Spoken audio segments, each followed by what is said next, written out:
Python is a popular programming language.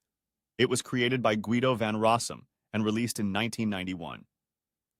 It is used for web development, server-side, software development, data analytics, etc. Why Python? Python works on different platforms: Windows, Mac, Linux, Raspberry Pi, etc. Python has a simple syntax similar to the English language. First, we're going to start with the print function in Python. Printing anything is very simple compared to other languages. Let's print Hello World in Python. Print statement can hold any number of objects. So, you can print multiple variable values with single print statement.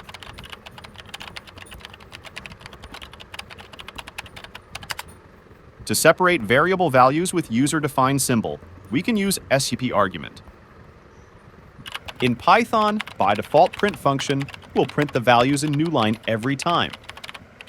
So to print values in a single line, we use end argument and pass the values as space or tab.